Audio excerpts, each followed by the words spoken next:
Di ba naman kasi? Kamay sa baba, sa baba.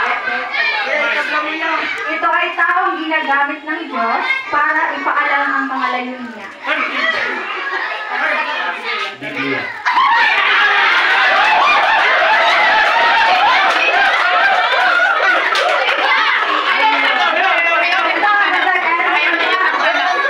Ito ay ang taong ginagamit ng Diyos para ipaalam ang mga layunin niya. Tagapagsalita ng Diyos. 5, 4, 3, 2,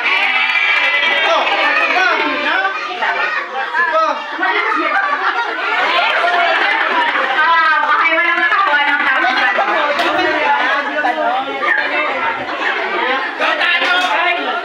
Wala na lasa.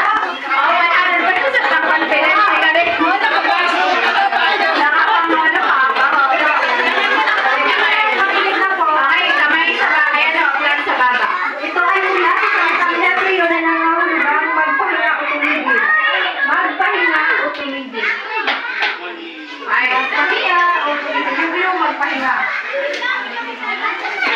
Ito ay mula sa salitang Hebreo na nangangahulugang magpahinga o tumigil. 5,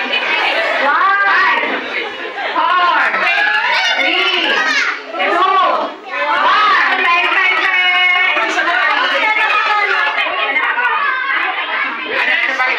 bang,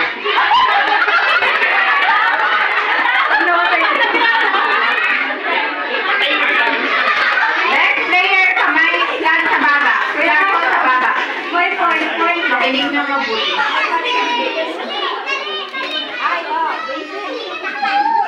Ito ay ang pangunahing pagkain ng mga Israelita noon.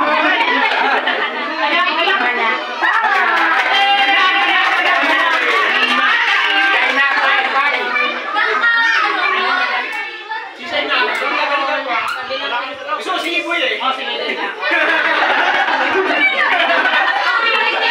Wala, no? Kuya Eugene. Kuya Eugene na lang. Kuya Eugene. Okay, reminder lang, ang score ay 3-3. Ay, makinig ng mabuti.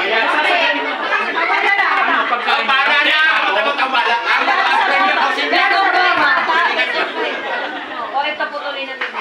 Last na to. Best of 5.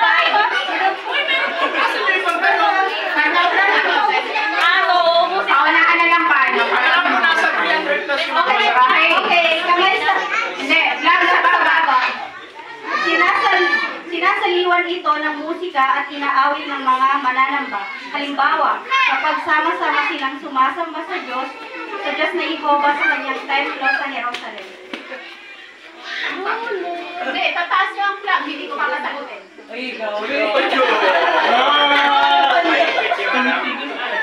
Anong pinaka-final na sagot mo? Hindi, wala ka.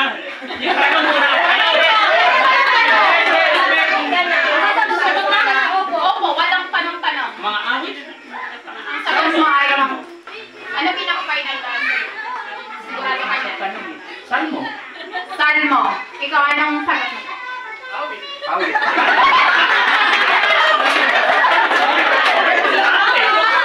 Okay, ang tamang sagot ay Salmo. Okay, next player. Madali lang tanong na to. Kamay sa lag sa baba. Lag sa baba. Lag sa baba. Okay.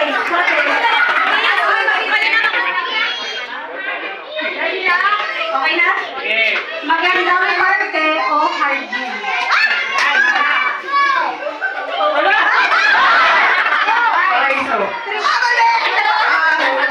Paraiso. Tamang sagot ay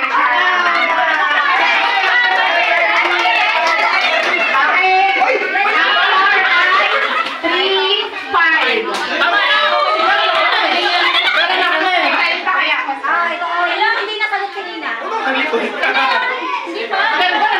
May question pa, patapos na kayo.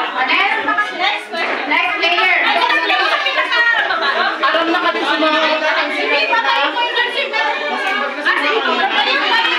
The next